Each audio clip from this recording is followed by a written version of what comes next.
Very good morning to everyone. So before going to start the talk, let's practice mindfulness meditation. It's a kind of the grounding technique to ground our body and mind so that we can stay focused and we can have the more concentration on the talk. So here what you have to do, I will invite the singing bowl, sound of the singing bowl, first round 3 times. You have to do focus the end of the sound. So it's different upon each person. Those who are live near, the end of the sound will be longer. Those who are sit behind, maybe they will notice that the end of the sound is earlier than you. So I'll ring the 3 times, the first round. So you looking for the end of the sound. The second round, again I will ring the 3 times. The second round, you have to investigate, examine differences of the sound. So how the sound even in the one sound, how do you feel is different? So the vibration is that kind of the differences you can. Okay. So sit comfortably, and if you are comfortable, I think better we can all close our eyes. The first sound.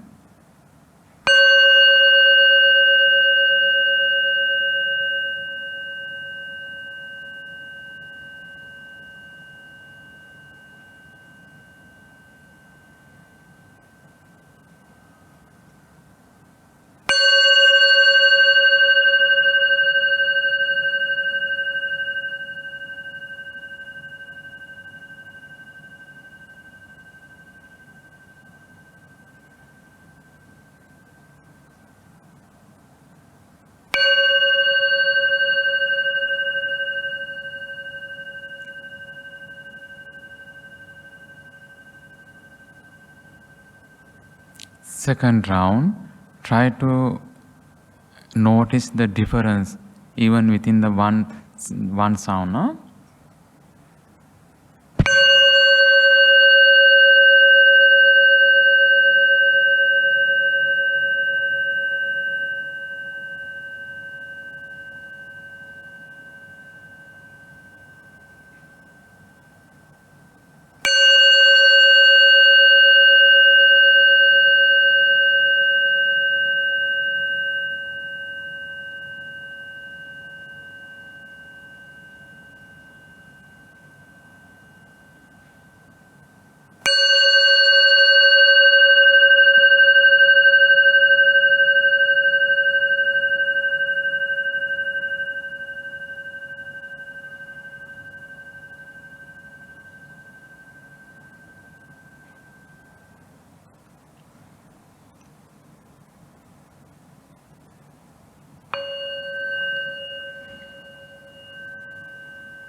Okay, if you are ready, you can open your eyes.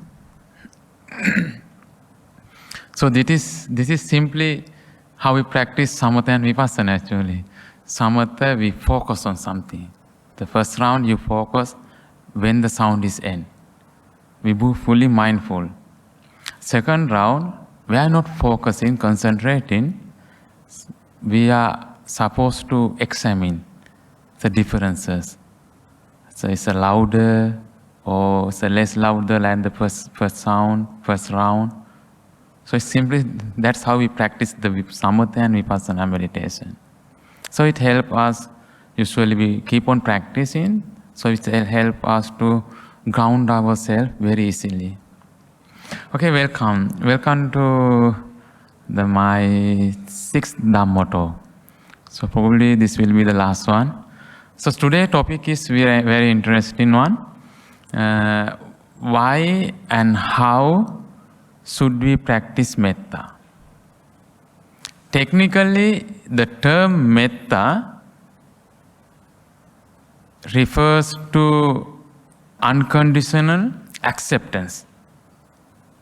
Acceptance of ourselves as well as acceptance of others.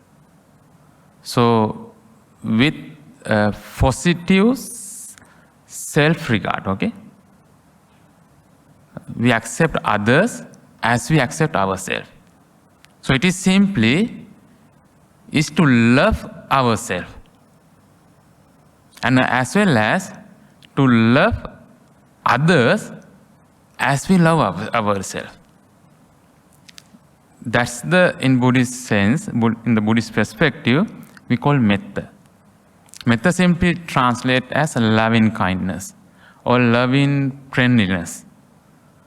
Love and kindness.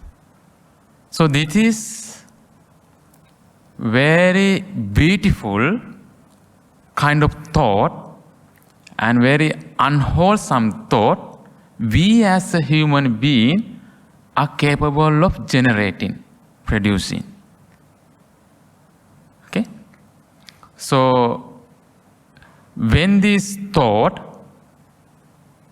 generate in the mind, we are supposed to generate first within our mind. And when they are expressed through our words, and when they are exercised through our physical action, then we are practicing metta. So first should we generate within our mind. So when we undergo this kind of the project through our mind, thoughts, and the words and action, then we are truly practicing metta. So let's find out why should we practice metta. It's because metta is the base for all the other meritorious action. So metta itself is a meritorious action. Meritorious actions means it creates positive karmic energy. So without the metta, it is impossible to do other meritorious action. For example, you are very often or quite frequently, you are engaged in generosity, practicing Dhamma, to transfer merit to your departed one, friends, relatives, or some who are dear and near one. Or you are practicing generosity for the needy people, giving something to us. So if you don't have that metta thought, it is impossible, right? So we have that metta thought towards your departed relatives. So you then, and you determine to do the generosity. So you have the metta thought when you see the needy people, needy one, then you have the metta thought, then that thought leads you to buy something and offer to that person. When you see the animal who is hungry, starving, then you have that metta thought, and that leads you to buy something and feed that animal. So metta itself is the base for all the meritorious deeds. So one discourse, Punya Kiriyawattu, the ground of merit making. So metta is a ground for other meritorious action. It provides necessary ground for all the other meritorious action. So in this sense, we should practice metta. It's because itself is a meritorious deeds, and itself also create the necessary ground for the other meritorious action. So we should practice metta. So these are action, actually, meritorious action is nothing but they are ethically commendable, right? Ethically praiseworthy. And the spiritually rewarding. When we practice metta, we get the spiritual consequences. It's not someone reward us, but we get the benefits when we practice in engaging. And the socially beneficial, right? Metta as a meritorious deed, when we practice, so it's socially beneficial. And karmically, of course, is productive. Engaging in a meritorious action, meritorious deeds, it gives the positive karmic energy that will help us to have the peaceful life here and after. So meritorious deeds, why should we practice metta? That's because itself is a meritorious deed, and it is a necessary ground. It creates the necessary ground for other meritorious action. So we should practice metta. And another thing, metta is not only the meritorious action, it is a wholesome action. We call the kusala kamma, skillful action. So dear friends, then what is the difference merits and wholesome action? It's called the punya and kusala. It's a different, huh? So punya, no matter how good it is, it leads to samsara. So if you are keep doing the meritorious deeds, it's a good thing, hoping to get rid of samsara, attain liberation, it cannot. It gives the good result, good karmic, positive result. To be born, have a happy, comfortable life here, and after that you be born in a human world, divine world, or other Brahma world. But still you are in the samsara. What is samsara? Death and birth. This is a circle. So as long as we are in the circle, we are suffering or not? We are suffering. So punya cannot lead you to liberation. Whereas the kusala, wholesome action, can lead you to attain liberation. It's a skillful action. So practicing metta is a merit, it's a create merit, and also it's a kusala kamma. Metta, what is the opposite word of the metta? The loving kindness. It's a hatred, anger, ill will, jealousy, right? So all these are unskillful thought, right? So practicing metta means we are the surpassing, we are practicing something opposite to those unskilled. So it means that we create the kusala kamma, which will help us to get rid of this suffering samsara.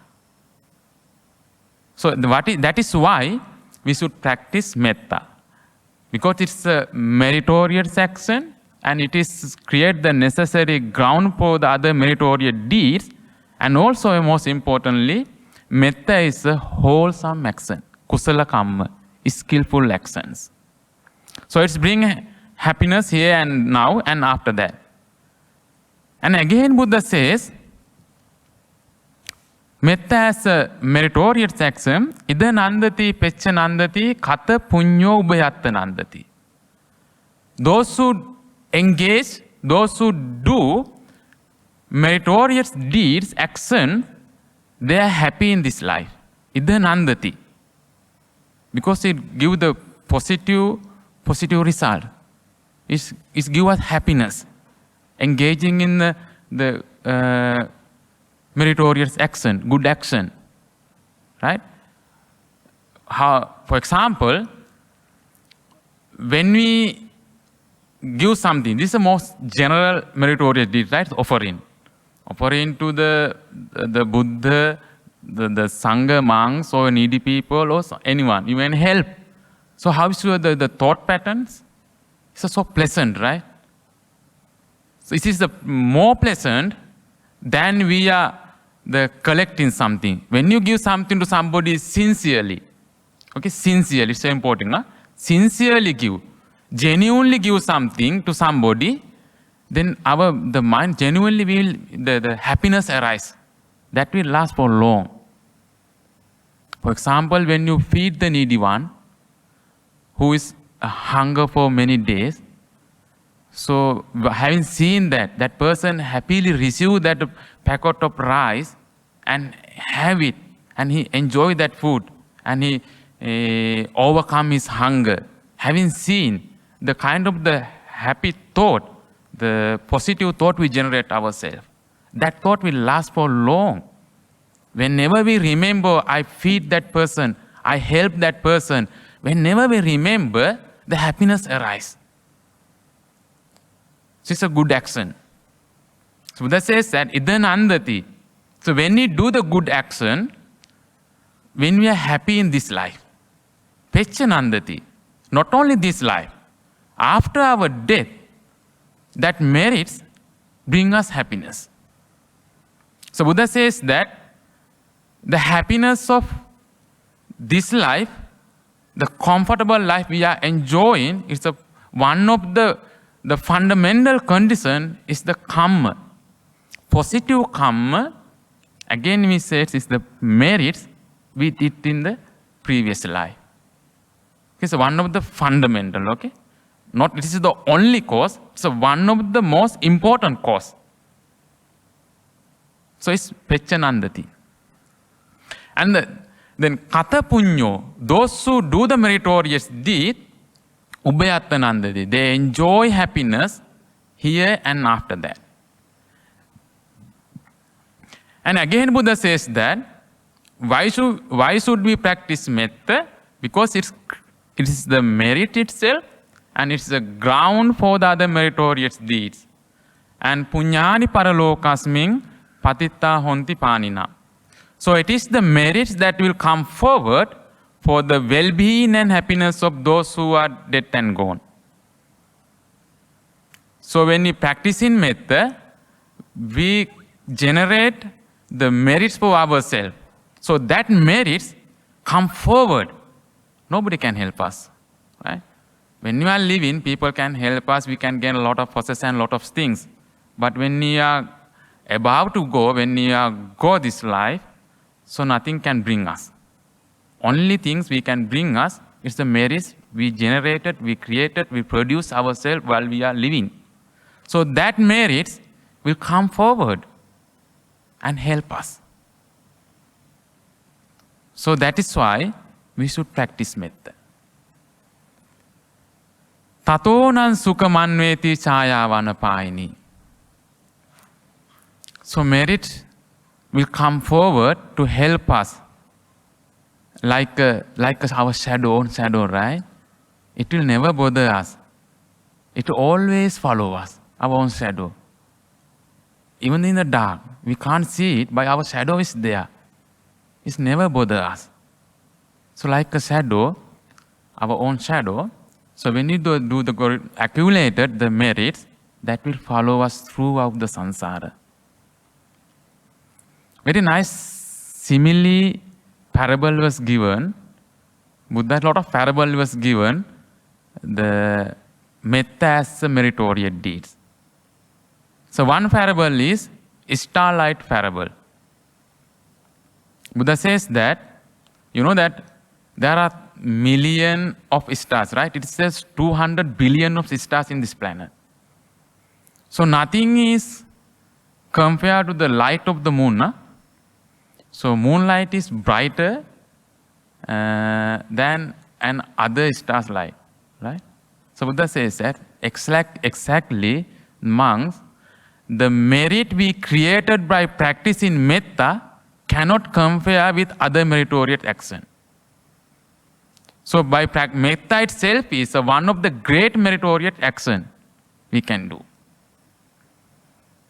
Once, so when Buddha preached the Aggi Pajotama Sutta for the monks, which is about those monks who are not practicing, who are not following the Buddha's path, who are not practicing Sila Samadhi Prajna. In other words, the Noble Eightfold Path, those who eat people food, just like they are eating the heated iron bowl. So Buddha says it's better to cut your belly and die. So monks were so scared after listening to that Dhamma. So many monks disrobe because they are scared to eat the people food, because they have that guilty feeling they are not really practicing. Right? Though even some monks commit suicide.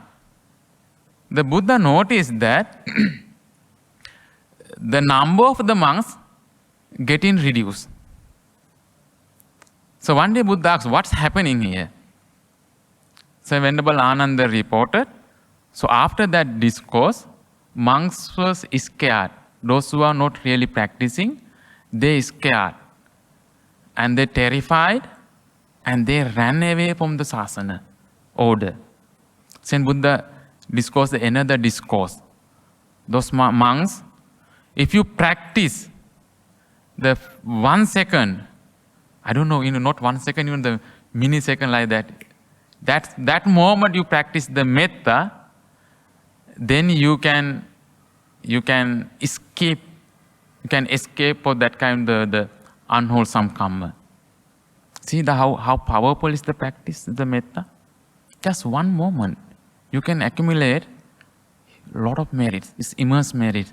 Because that metta, when you generate metta within your heart, so all the other destructive, negative, unwholesome thought will disappear. And your heart is full and filled with love, compassion, and a serene, calm, and wholesome thought. It's kind of the liberation state you are living, right? So that is why Buddha says, categorize Buddha, the metta is categorized under Brahma Vihara. Brahma Vihara, Brahma means the Brahma world, right? Vihara means abode in the living. Those who practice metta, they are like living in the Brahma world.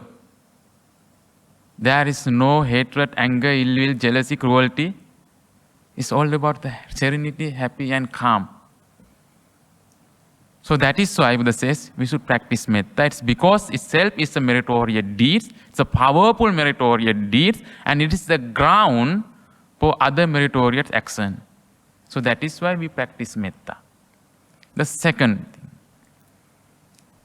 why should practice metta is because metta is a powerful tool of protection. Those who practice metta, it creates a safeguard. So Kanda Sutta and Karaniya Metta Sutta is a clear-cut example.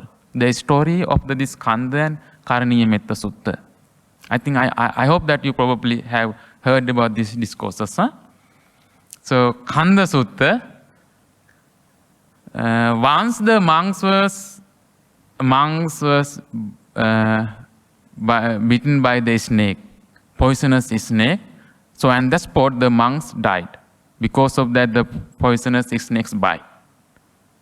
So then that story was reported to the Buddha, and Buddha asked,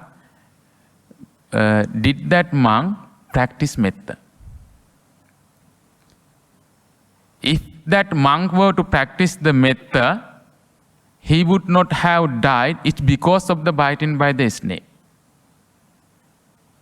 So it's a tool of the device of the protection if we practice the metta. So metta itself creates the safeguard for us. And in the well-known Karaniya Metta Sutta, right? You all know the story behind why the Buddha preached this Metta Sutta.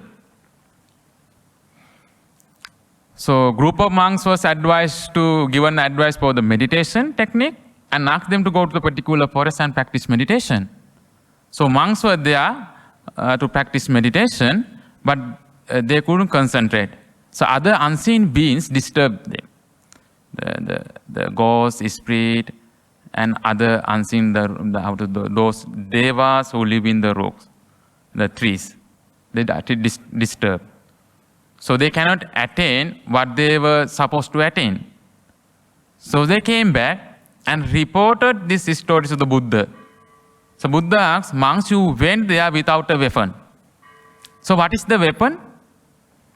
It's a metta. So metta, loving kindness, is a powerful weapon we can generate ourselves. Right?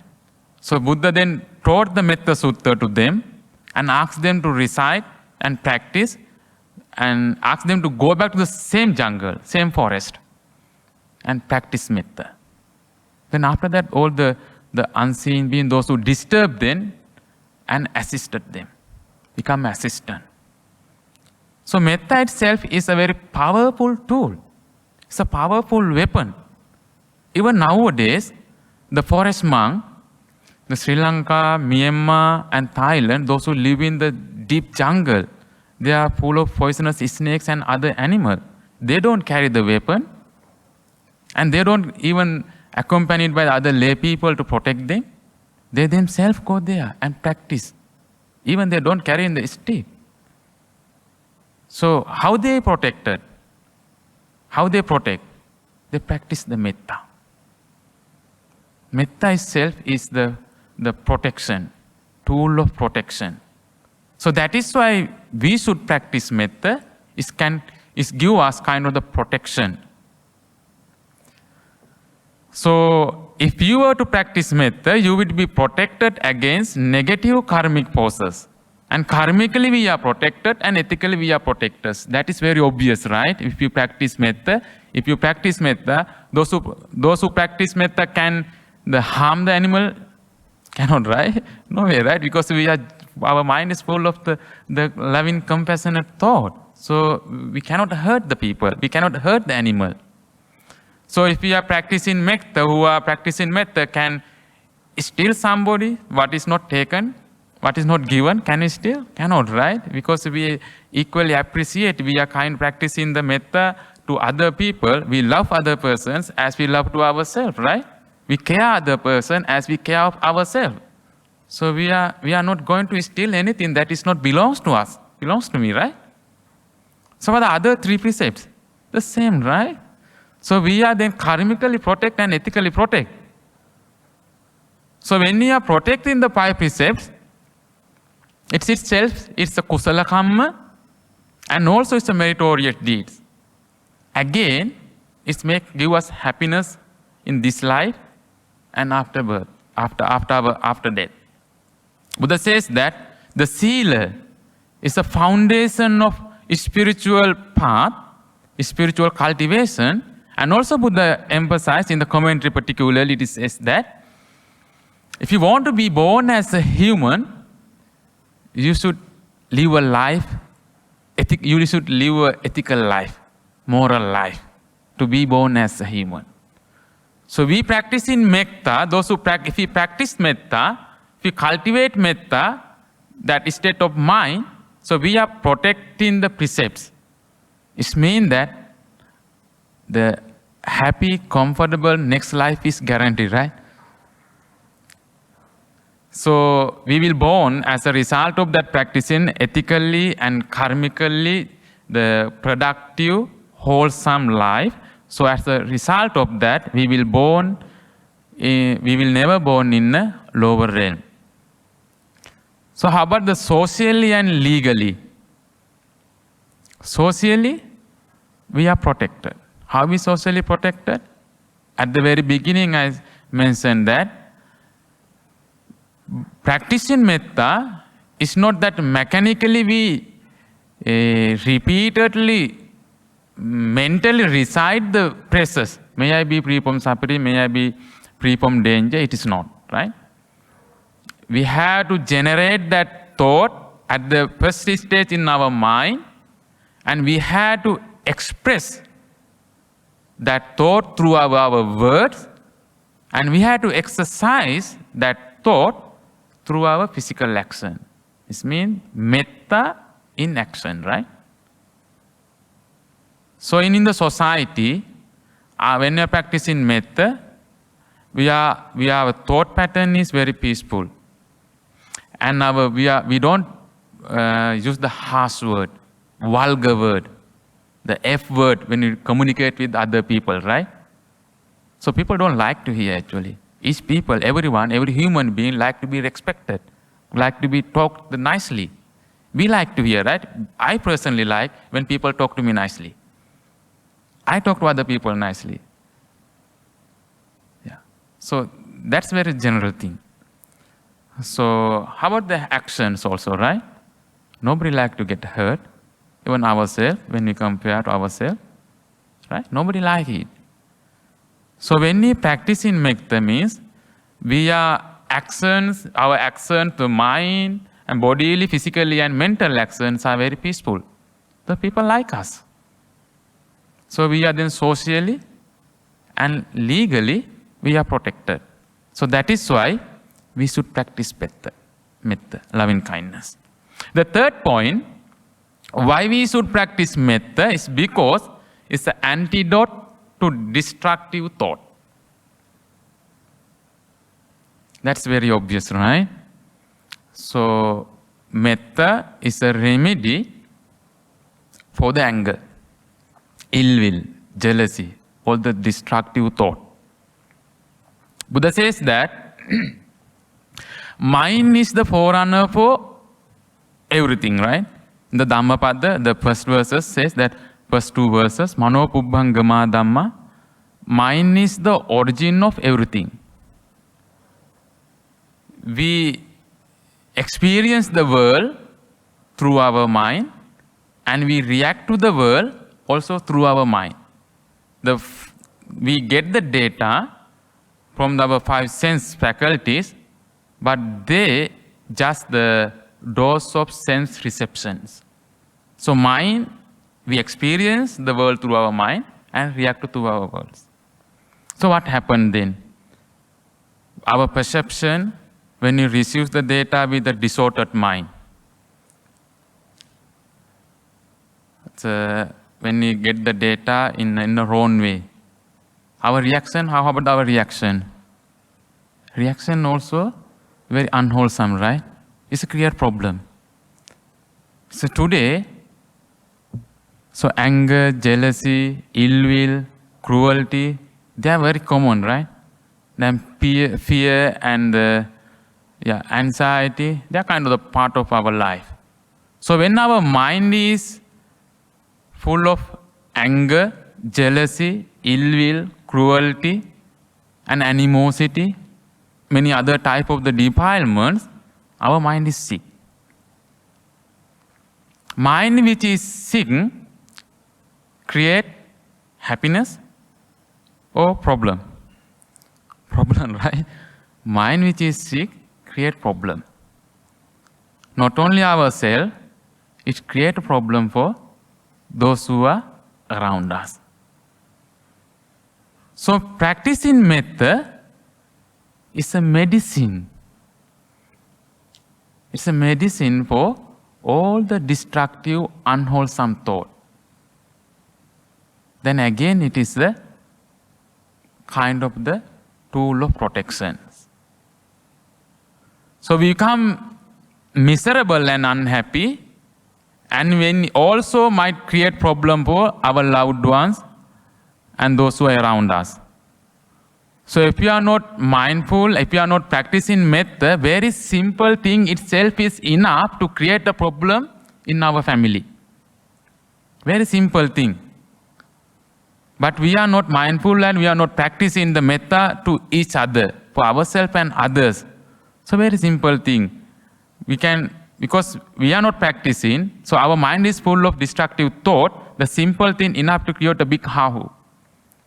Because we are not ready to open for discussions, open for dialogue. Because we are led by the anger, led by the ill will. So practicing Metta is always create the room for the discussions, dialogue. We respect our thought, our ideas, as well as we respect the other person's ideas and thought. We are mentally prepared to listen to other person. So it's help to have the healthy relationship, practicing Metta. Because our mind is not led by the anger and ill will and jealousy.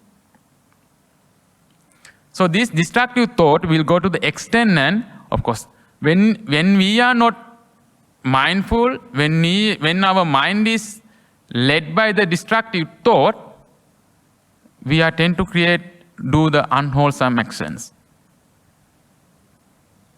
Mentally, verbally, and physically. For example, if you get angry, I hope that everyone has that experience. How you get angry, right? Yeah, even myself, I was so angry person. I was so angry and so miserable person. Yeah, easily get angry, angrier than the angry bird. Yeah, I was very angry person. Yeah, like a garbage truck, I didn't have many friends actually because of my anger. Yeah, nobody liked to be with me. I was so miserable person. I used so many bad words when you got angry. So when you're angry, how about our mind, the thought, is a peaceful, serene and calm thought we arise?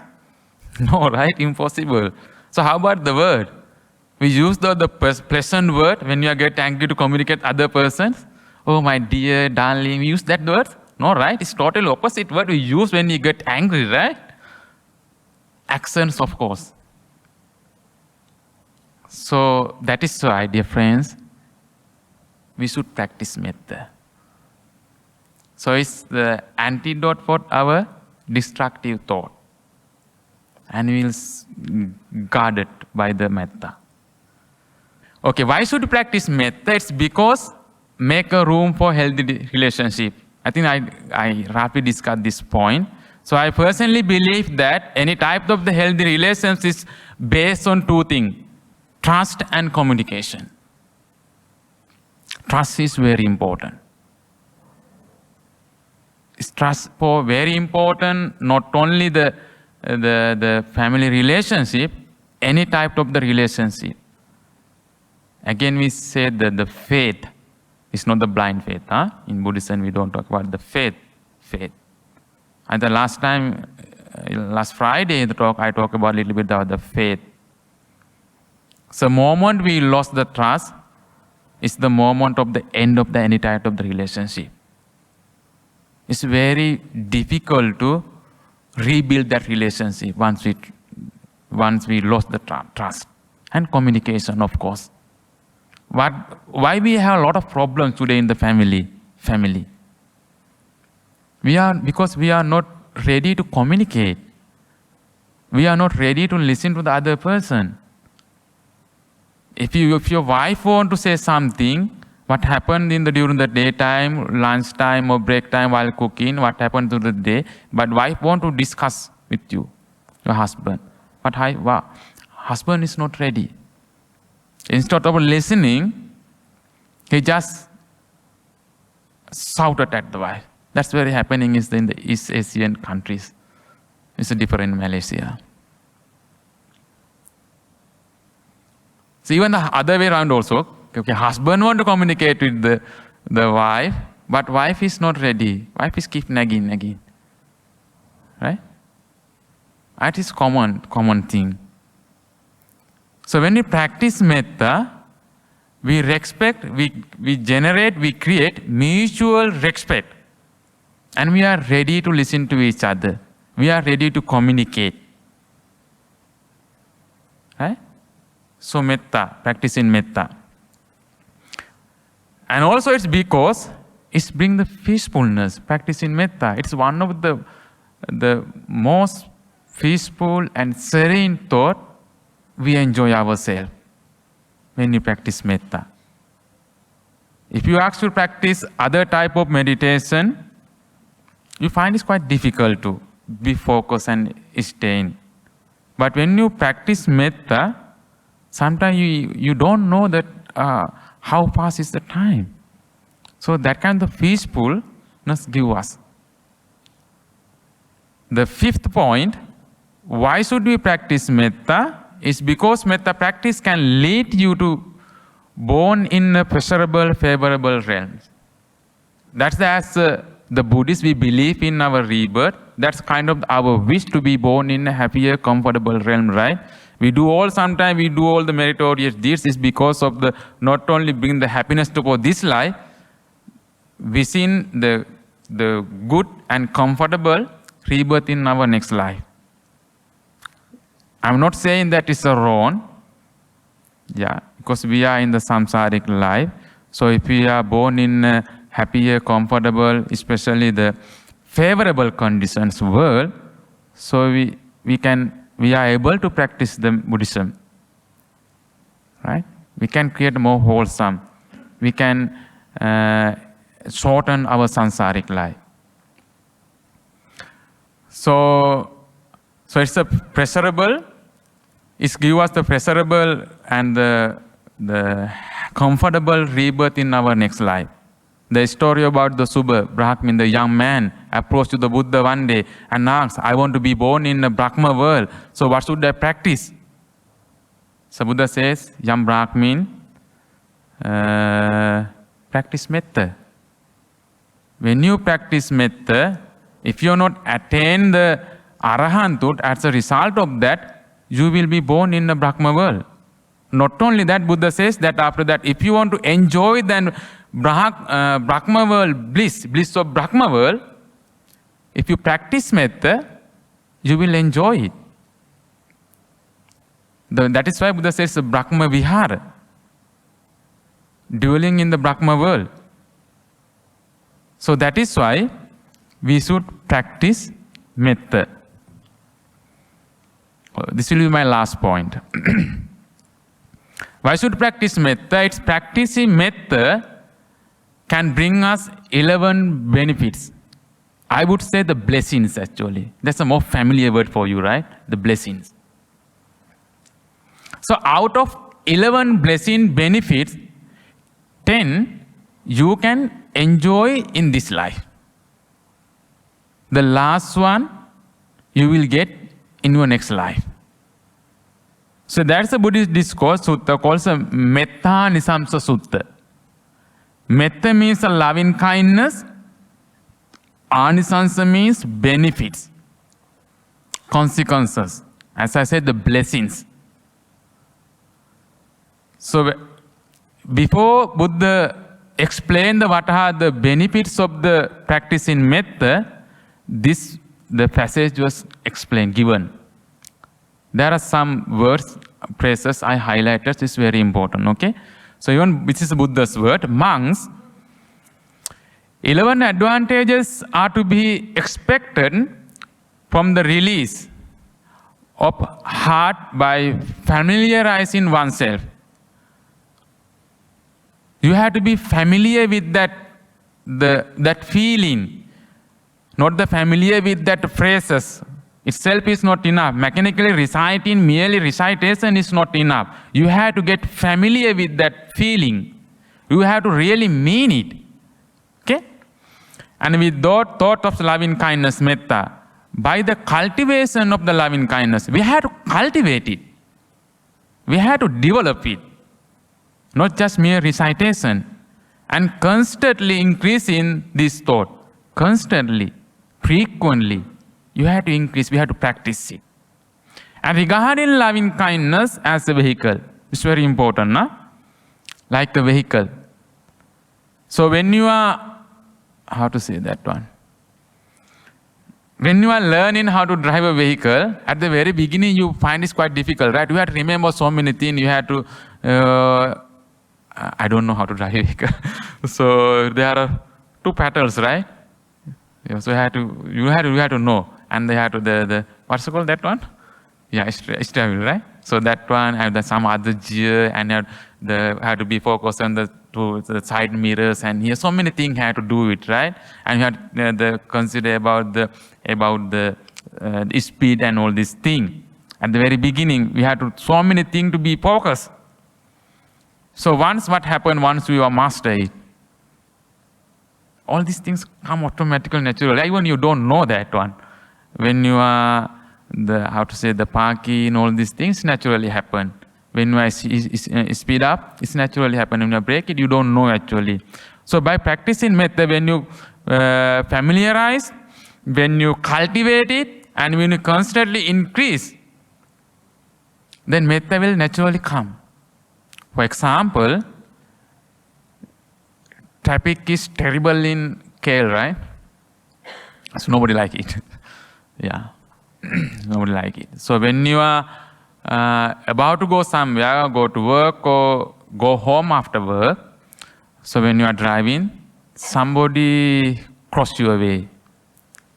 You feel happy? Happy, right? Nobody happy, huh? You get angry. You get angry, even though that person, you make sure that whatever the bad word you express, other person cannot hear, because your mirrors are, how to say, the doors are locked and mirrors closed, the other person cannot hear. But still you use some bad words, right? Angry word, you express your anger. So some people, even they are not mindful that the venerable monks are behind, they can't control it. Anger, they express the bad word. They forget about it.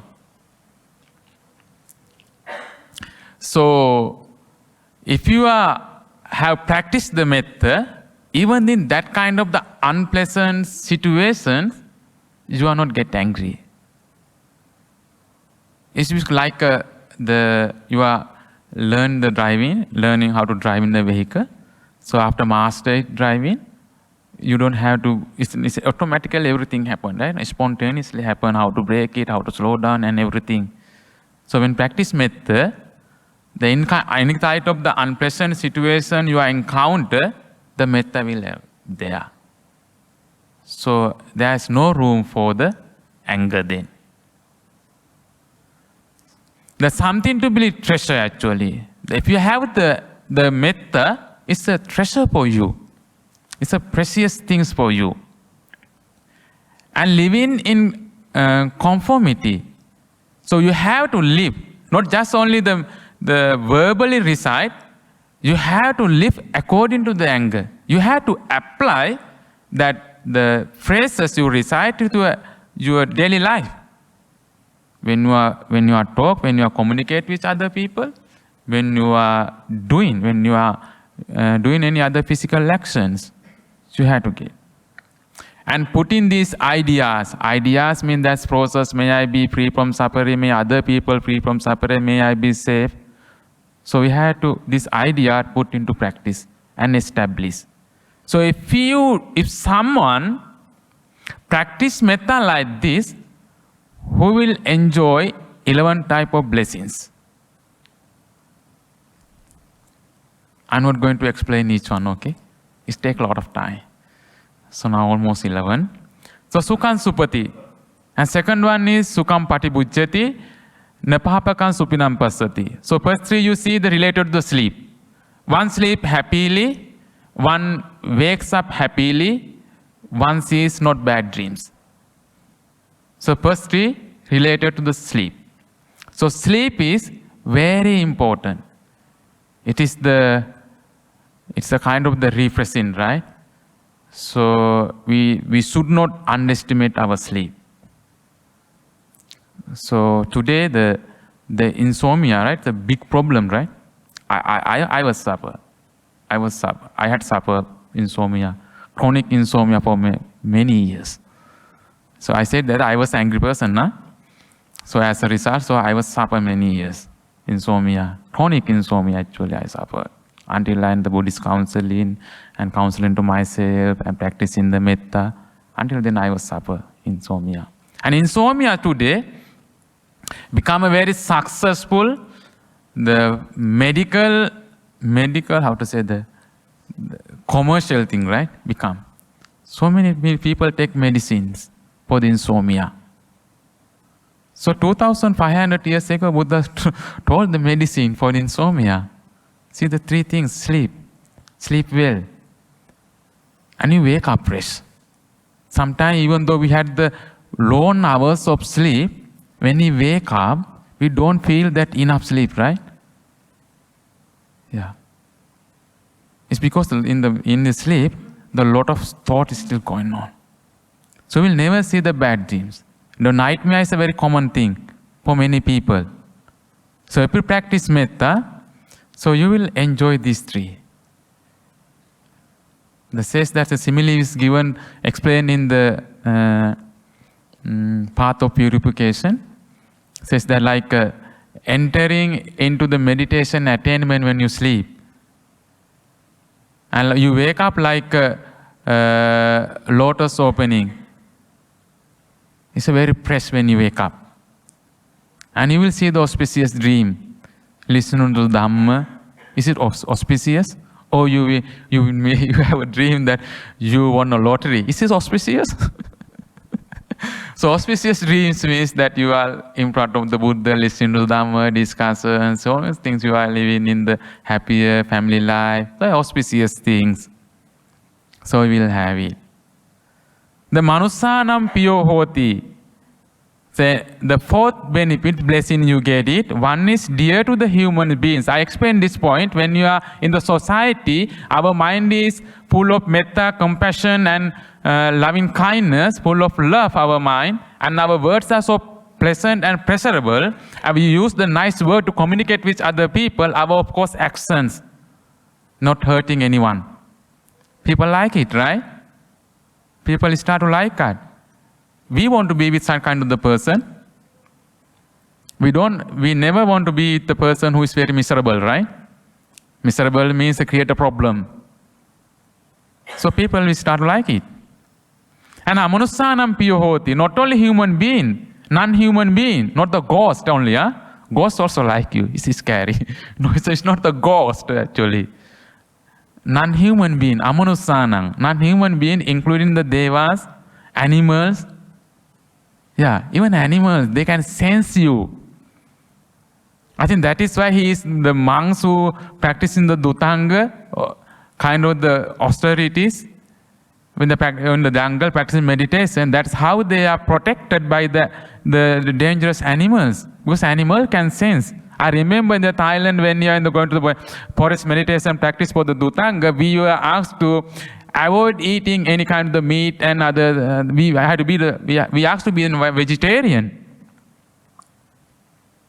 Because when you go to jungle to practice meditation, the animal can sense it. So then we are protected by the non-human being. And Devas Rakati, of course. We will be protected by the divine being when we practice in Metta. And Nasa Agiva Sattanva Kamati. We will not harm by the fire, poisons and weapons. The story about the Kanda Sutta, where the monk died, is because of the biting of the poisonous snake. So we don't face the accidents if you practice the metta. It's not my word, it's the Buddha's word. There are some stories, but it's not time to explain it. Some Jataka stories, how Bodhisattva was protected by the other kind of weapons. Okay? And Mukavanno Vipasidati, one's face is serene, who's also practice. So once that one of the kin, I think, approached the Buddha and asked, Buddha, what's the reason? Those monks eat only one meal per day, but they look so nice, so pleasant and serene. What is the reason?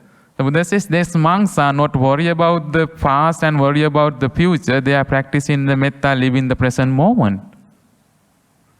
So if we practice the metta, our thought patterns are peaceful and serene. So mind and body is interdependent, right? So our negative thought, destructive thoughts affect badly, negatively, adversely to our physical body. When today's scientists have found that so many, because of our negative anxiety, many people have got some sicknesses, most like insomnia, of course, and the gastric and cancer, some other kind of the sicknesses. The base cause is anxiety. So mind and body interrelated, interdependent. So when we practice metta, our face and countenance is very serene and calm. And tuatam chittan samayadi, one's mind is easily concentrated because our mind is free from the destructive thought. So when you're sitting for the meditation, it's easy to get concentrated, become calm our mind when we practice, when we cultivate the metta thought. The 10th one, asammulo kalam karoti, very important point, dear friends. One dies unconfused. That's very important point, right? It's a Buddhist perspective. So many people actually, we have to make a maximum effort to be mindful when we have that pain and misery in our last moment. The many suttas explain it, how painful it would be the last moment. So many people, we have seen that when near the last moment, they lost their consciousness. They lost their memory. They become confused, right? It's because that the physical and mental pain. So what happened their next life then? If he's confused and got angry, next life? The next life depends on the last thought of our this life, right? What happened if you were angry that last moment? We are confused, we don't know what was happening. It's a very poor situation, right? So if you practice Metta, you will have the peaceful end and mindful death. That's very important in because death is not the end, right? It's the beginning of next life. So we are living the samsara. So it is very important. The last one we can enjoy in our next life. Uttering appati vijjanto brahmaloku pago hoti. If you do not attain the arahantut or any other sainthood, if he die, that person die, he will born in the Brahma world. So these are the 11 benefits one can enjoy by practicing Metta. Okay, I think this much is enough as a talk. So if you have a question, yeah, I think this is the time for the questions. Bhante, just now you were mentioning that when we do Metta, we are actually sort of transmitting mental energy, correct? So it's positive energy. But what if, like you say, I am also a very angry person and you cannot control your thoughts when you are doing Metta? What if suddenly the anger or the hatred energy comes into your thoughts while you are doing Metta and you transmit the negative energy out? Sorry, because we cannot control our thoughts, right?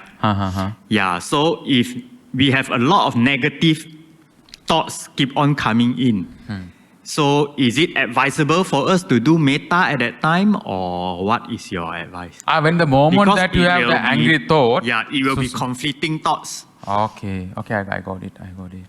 So at the moment that you have the angry thought arising in you, at that moment should you practice Metta or not, right? So I think that moment, what you have to do when you get angry, 1,000, 100 and 1,000 words, the thoughts are coming, right, arising within us. So at that moment, instead of practicing Metta immediately, what you have to do is just do another type of, any type of the grounding technique you have been practicing. The very fundamental, basic, simple technique of grounding is the breathing. Focus on your breath. Mindfully do it. Breathe in and breathe in now. Then when you are angry, agitated, you have the 100 and 1,000 of thoughts. What happened to when you convert that thought into your breathing in and breathing now? It's narrowed down to the 2 thoughts. Breathing in and breathing now. Then you may create the space for you, room for you, and calm down. Okay? Then you are not going to the prapancha. You are not led by the anger. So cool down first. Cool down first. If not that when you get angry, try your very hard to, okay, maybe that person free from suffering, that person be happy. It doesn't work actually. It doesn't work. Yeah. So any type of the grounding technique. Somebody says count 1 to 10. Whatever is the work for you, you just do it. Okay? Thank you. Bhante, I would like to know, sometimes my bodily pain, bodily pain, when I feel painful, stomach ache, something like that, I don't know whether it's correct way or not to practice. it's like sending metta to my own body. I did that. I don't know whether it's the proper way or not. I'm seeking advice from Bhante. Like sometimes it's very painful, even though my legs or stomach. Then I do it that way. I send good thoughts, like how to say, metta, something like metta, towards my own body. Whole body, yeah. Is it proper or correct way or not? My practice doing that. Yeah. Thank you, Bhante. Okay, madam. Thank you for the questions. Yeah, I think it is a proper way to do it. So first you practice metta to ourselves. It's not being a selfish. Actually, it is to overcome to our selfishness. If you want to, before you wish someone to be happy, we should be happy, right? So we should practice metta to ourselves. For example, as you, madam, says that when you have the physical pain, so is it proper way to practice metta to the myself in order to get rid of my physical pain, right? So it's one of the it's Buddha says that there are 4 famous phrases practicing metta: free from mental suffering, free from physical suffering, free from anger, and may I take care of myself happily and peacefully. So within ourselves, free from physical suffering, is a Buddha and self is the introduced. So it's proper to practice it. Yeah. So understand your suffering and miseries, and which means you should really mean it actually. You should really feel it. Not as a mere reciting, having like following the traditions. So we just, may I be free from all the physical suffering. It doesn't work. You have to really be kind to ourselves first. And mindfully and with the clear awareness, we should wish. Then it will help. So it's a proper way that we are doing, but you can add a little bit your mindfulness there and clear awareness. I know that people, we have the 30 minutes of metta meditation, they will practice metta meditation. So there's a way to practice metta meditation. 2 ways. Mahagata Cheto Vimutti and Appamana Cheto Vimutti. Mahagata Cheto Vimutti means they gradually expand from myself to the other people, from the family, friends and others, right? So then second one is Appamana Cheto Vimutti. It's a limitless. We practice for the direction wise. We don't know how many living beings in front of me. Of course, in front of you only you, the whole direction we don't know. My left side I don't know until the end of the journey. So this way we can practice it. So the first one, the Mahagata Cheto Vimutti, we practice methods to ourselves first. Starting from ourselves and gradually we expand. So again, they come to the madam's question. We add little bit mindfulness. 30 minutes of mindfulness, sometimes we feel that, okay, we finish this. Mechanically we finish. Spending my loving kindness to starting from myself and starting by the last one I know. Finish 30 minutes. But we don't feel that the peace there. We don't feel the happiness at the end of the session. It means we are not really mindful it actually. There is no clear awareness. But we mechanically, merely recited the phrases. So we really mean it, we really feel it, then we enjoy the benefits. Okay? Thank you.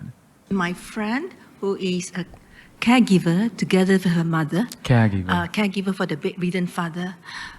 Could you share how both of them caregivers practice metta when they're taking care of the bedridden suffering father? So how to practice metta and how the caregiver can practice metta, right? Yes. Starting from ourselves. We have to generate metta, compassionate. This sense actually, more than metta, the compassionate thought. Loving, compassionate thought, we have to generate ourselves. Then we practice, we can generate, we can wish that thought to the other person. Because caregiver, if we do it sincerely, not just like as it's a job, career, if we do it sincerely, so it's a compassion there. Right? Caregiver, that person is required the caregiver means he is physically incapable of doing his own thing, right? That's why he is required the caregiver. So when we are there, so it's I think the good time that we can put in the metta into action. I want to confirm if actually metta is more of you see, if you send metta to yourself, it's more like you feel it. And then you just spread out. Is it correct? Yeah. Okay, one more question.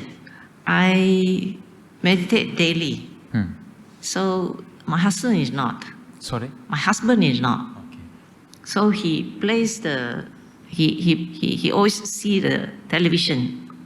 Always see the? Television. Television, okay. Okay. And then sometimes the pictures are very violent. Boxing and everything. You see, I try to be mindful. I do my grounding. I do the in-breath and out-breath. And I sometimes see the picture.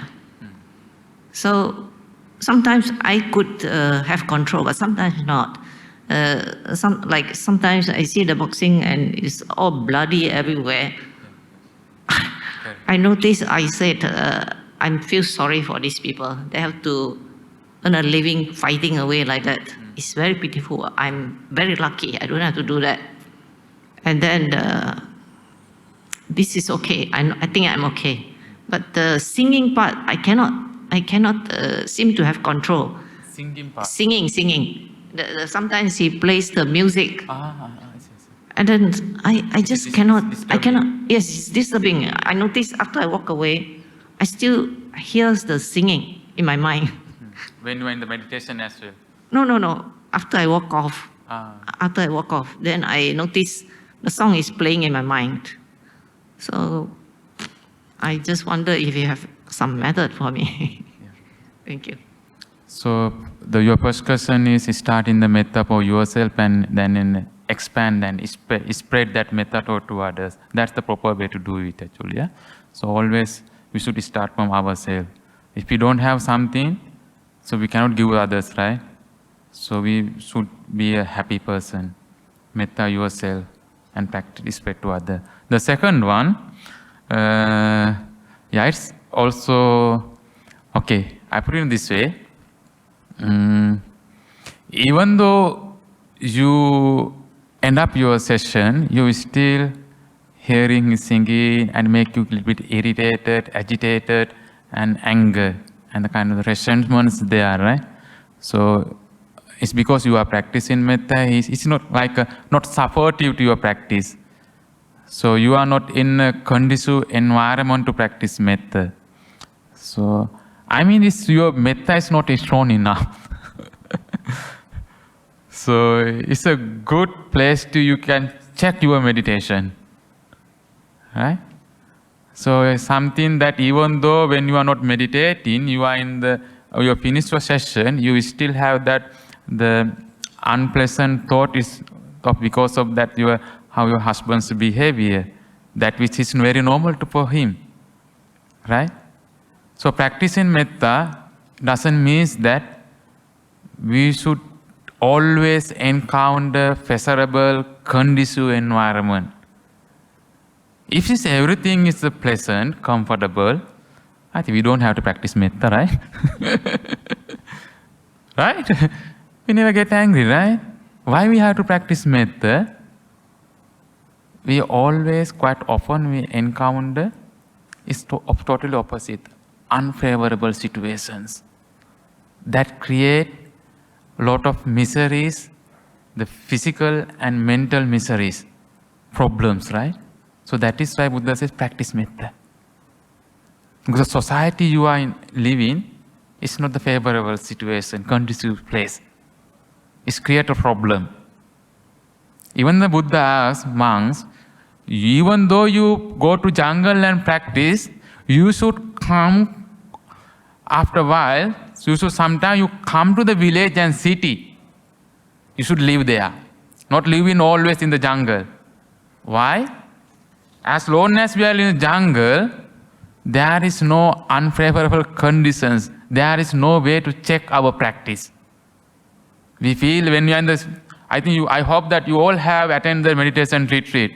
When you are in the retreat center, we feel very calm, very quiet, very good energy, positive energy there. Once you finish the retreat, go back to work, the first few hours, you are still okay. Then after that, what happened? We fall back to square one, right? Miserable person again. So Buddha says that you are in the jungle, your conditions is good, conducive environment. Go to city, go to village. Then check your mind, how people react to you. While seeing how people behave, how people reaction to you, how do you feel it? How your mind work? If you get angry, agitated, resentment there, your practice not strong enough. Please practice more. I think you, madam, also, I think we need to practice more. And we understand, practice the compassion, the loving kindness towards your husband as well. Yeah, thank you. You spoke about difference between punya and wholesome practicing metta. And we also spoke about the 11 benefits that we get through practicing metta. So how is the difference? We are saying that it is unconditional practicing, but also we are speaking about some benefits. So just want to understand this better. Sorry, pardon. Can you repeat the last point? We are saying there are 11 benefits, 11 benefits to practicing metta. Yeah. So is it again not conditional that we are looking at the benefits and then practicing? I see. So we are not practicing metta to enjoy the 11 benefits. Okay. So they are rewarding.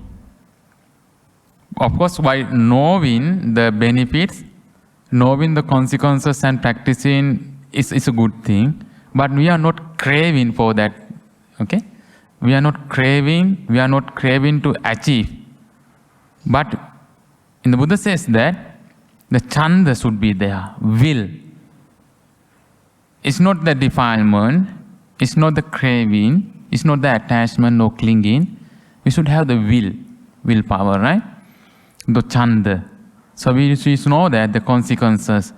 Nobody want to do, in the mundane world or things, for example, study. So if you know that following this subject, okay, engineering, you will be the engineer. Or following the law, then you will be the lawyer. So, and what happened to become what will be the benefit you enjoy by being a lawyer? So it's okay, right? Know the benefits and you study it. Study medicine because you know the benefits and the contribution you can do as to be a doctor. So knowing the benefits of practicing metta, so you can practice it. It's okay. It's a kind of rewarding. Not rewarding by anybody, it's a self-rewarding. So it's not desire. Is that your question? Okay, the second one is the merits, the punya and kusala. Punya is the synonyms for the happiness. Okay, so punya is a merit, the positive karmic energy that will bring you the happiness. Well, Buddha says that no matter how big meritorious deed you engage, that will lead you to pleasurable, conducive rebirth, happiness in here and after that, but still in the samsara. As a result of that, you doing the meritorious deeds, you will enjoy the pleasurable, the pleasant human life or the divine world, or you were born as a last benefit, born in the Brahma world, but still you are in the samsara. They are not the permanent. Divine world, you live in the millions of years, but after that you have to come back when you finish your the positive karmic result. So still we are not in the safe place. So the kusala is a wholesome action. Okay, I'll put in like this, the skillful action. So anger is unskillful, right? Hitting somebody, being angry is unskillful. It's a lower action. But if we can tolerate anger, and we are how to say that? We are managing our anger. We are then stay away from hitting that person. It's a kind of skill we practicing. So it's a wholesome thing. So what are the root cause for the root cause? The hatred, greedy hatred, and delusion. So we are in the samsara. We are suffering. It's because of these three root cause: greed, hatred, and delusion. Practicing anger means we are cutting down the hatred and anger. So it means that we are cultivating, we are going closer to the nirvana. So that's the wholesome, skillful actions. Okay, let's share the merits with the divine being and the bodhisattvas, all the celestial beings. So the merits we accumulate in listening to the Dhamma and also practicing it. Listening to the Dhamma is a kind of the mindful listening, is a kind of the practice, Metta and the Bhavana. So all these merits be shared with the divine beings, guardian devas, and bodhisattvas. May all they be well, health, happy and peaceful, attain the bliss of Nibbana. With that thought, we say sadhu 3 times to share the merits with the divine being. Sadhu, sadhu, sadhu. And also we take this opportunity to transfer merits with our departed relatives, friends and teachers.